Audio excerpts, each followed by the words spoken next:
ससुर महाराज अपनी बात कहने के लिए पड़े। तो इनकी तो जन्मजात आदत है कि कुछ बोलेंगे तो दाढ़ी पर हाथ घुमाएंगे। जो ही दाढ़ी पर हाथ घुमाने चले सोई धड़ाम से भूमि पर गिर पड़े। तब ब्रह्मा जी ने कही महाराज कोई बात नहीं, इनके तो जीवन में ही आ गया है कि दाढ़ी के संग रहना है। भगवान ने कहा ठीक है, थोड़ी थोड़ी आगे से आ जाएगी, पूरी नहीं आएगी। तो दाढ़ी कीजिए, मेरी तो आंखें फोड़ दी, अब मैं क्या देखूं? बोले तुम अपने मित्र की दृष्टि से देखोगे, जो तुम्हारा मित्र देखेगा वही तुम देखोगे। तब तक पूछा ना मन देवता तेरा उद्धार हो जाएगा। जितने टूटे फूटे देवता थे सबको आशीर्वाद दिया, पुनः स्वस्थ मस्त कर दिया, जैसे कोई चोटी ही ना लगी हुई। सबने एक स्वर में कहा प्रभु जैसे हमें संपन्न कर दिया ऐसे यज्ञ को भी संपन्न करो।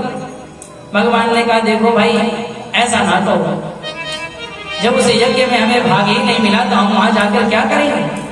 तो सबने एक स्वर में कह दिया कि नहीं प्रभु ऐसा नहीं है कि ये शते रुद्र भागोस्तु यदि शिष्टो ध्वजस्य वही यज्ञ से रुद्र भागे न कल्पना मध्य यज्ञ हन, कि आज से जो भी यज्ञ में सामग्री होगी हे यज्ञ हंता महाप्रभु भोलेनाथ वह अवशिष्ट सामग्री आप ही का भाग होगी। तो भगवान प्रसन्न हो गए, सब पकड़ करके भगवान को यज्ञ मंडप पर लाए। भगवान ने कहा भाई यजमान को बुलाओ। देवताओं ने कहा सरकार यजमान का शरीर ये पड़ा है, सर हवन में स्वाहा हो गया। बोले अच्छा। तो अपने ससुर को जब देखा तो दया आ गई। जब दया आई तो बकरे का सर लगाकर के उन्हें जीवित किया। और जब दक्ष पुनः जीवित हुआ तब उसे भगवान शंकर की महिमा ज्ञात हुई। तब अपनी बेटी का वियोग आया कि ये मैंने कितना बड़ा अनर्थ कर दिया। तो वहीं पर उसने बकरे के मुंह से ही भगवान की स्तुति करी कि भूयान अनुग्रह हो भगता कृतो दंडस्त्वया मयि भतो यदपि प्रलब्धा न ब्रह्मबन्धु सुजमा भगवन् नवज्ञा तुभ्यं हरेश्च कुत एव धृता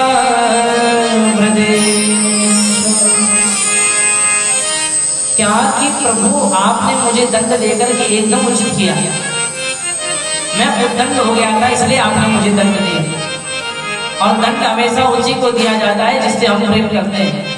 छोटा मोटा दंड तो हम किसी को भी दे सकते हैं, लेकिन यदि भारी दंड देना हो तो हम अपने को ही दे सकते हैं, किसी पराई को नहीं दे सकते, उतना अधिकार नहीं है।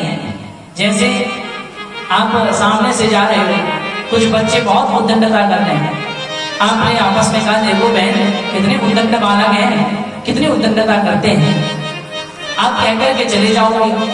अब लेकिन उन्हीं बालकों में आपका बालक उद्दंडता करता हो, प्रधान रूप से करता हो, तो समझाओगे नहीं बहनों को, सीधे जाओगे कान के नीचे एक चाटा मारोगे कि तेरे पापा इतनी मेहनत करते हैं और तू यहाँ उद्दंडता कर रहा है, चल आज घर आज तुझे बताते हैं। तो वहां आप मारने जाओगे ना कि उसकी महिमा गाओगे। ऐसा क्यों? जब और बालक थे तो आप नहीं गए, लेकिन जब अपना बालक वहां था तो आप गए, क्योंकि वहां प्रेम प्रधान है, अपनत्व तो प्रधान। इसीलिए मुझ में, ब्रह्मा में और शंकर में यदि कोई द्वेष देखता है, अलग भावना से देखता है, इसलिए उसका कभी उद्धार होने वाला नहीं है। जैसे यदि कोई भगवान श्री कृष्ण को भजता है और दूसरी तरफ भगवान शंकर को उस भाव से नहीं भजता तो उसका कृष्ण भक्ति का कोई फायदा नहीं। और यदि कोई भगवान शंकर को भजता है और उतना ही भगवान श्री कृष्ण को नहीं भजता है, नारायण को नहीं भजता है, तो उसका शिव भक्ति का कोई फायदा नहीं। बल्कि दोनों का समान प्रेम होना चाहिए, भक्ति होनी चाहिए। अच्छा ऐसा क्यों कह रहे हैं, इसे सुनिए। यदि भक्तों की बात की जाए तो भगवान शंकर के सबसे बड़े भक्त हैं नारायण भगवान, और भगवान नारायण के सबसे बड़े भक्त हैं शंकर भगवान। कैसे हैं? भगवान शंकर के हृदय में नित्य निरंतर भगवान राम का नाम से अपने कष्ट हो जाएगा, तो वहां भी राम नाम का आश्रय लेकर विष पीते हैं, इतना भगवान राम को भजते हैं। और दूसरी तरफ यदि हम भगवान नारायण की बात करें तो उनसे बड़ा शिव भक्त कोई नहीं है। क्यों नहीं?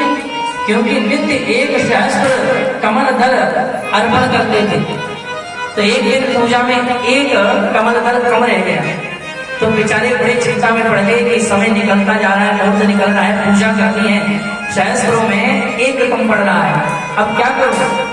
तो विचार आया कि अरे मेरे भक्त तो मुझे कमल नेत्र कहते हैं, कमल नयन कहते हैं, मेरा अंग प्रत्यंग कमल के समान है। नवकंज लोचन कंज मुदकर कंज पद कंजारणम, इसका अर्थ क्या आया? भगवान का अंग प्रत्यंग कमल के समान है।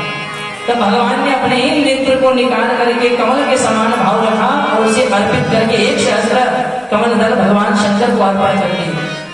अब आप बताओ, आप में से कोई अपना नेत्र निकाल करके दान कर सकता है? नहीं कर पाओगे। भगवान राम का नाम लेकर के जहर पी सकते हो? नहीं पी पाओगे। तो सबसे बड़े भक्त ये दोनों एक दूसरे के हैं। इसीलिए यदि भक्ति करो तो समान रूप से होनी चाहिए, तभी वह फल दे पाएगी।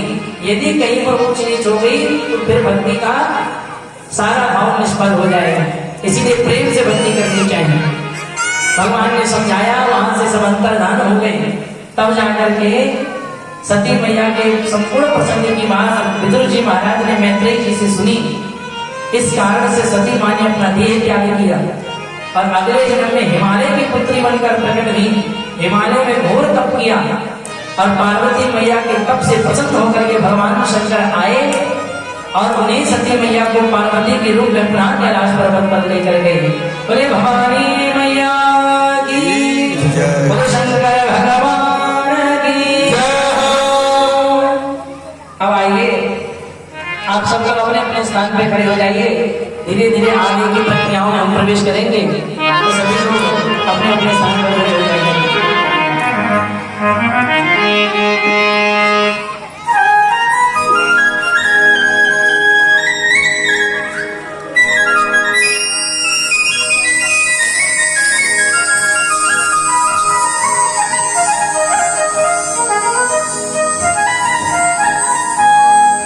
बोलिए सच्चिदानंद भगवान की जय। सभी भक्त अपने स्थान पर खड़े हो जाएं।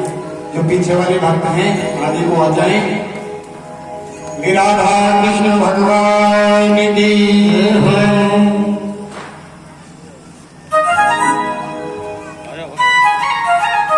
सब एक दूसरे को हाथ लगा लेना। अगर आरती किसी पे ना पहुंच पाए तो एक दूसरे को ऐसे करके हाथ लगा ले। तो जैसे करंट होता है ना, जैसे एक छुए दूसरा छुए तो उसको भी लगता है, ठीक ऐसे ही भगवान की परम मंगल में ही ये नीतियां हैं कि यदि किसी को ना भी मिल पाए तो एक दूसरे को हाथ लगा ले, तो उससे भी उसका भाव संपूर्ण हो जाता है।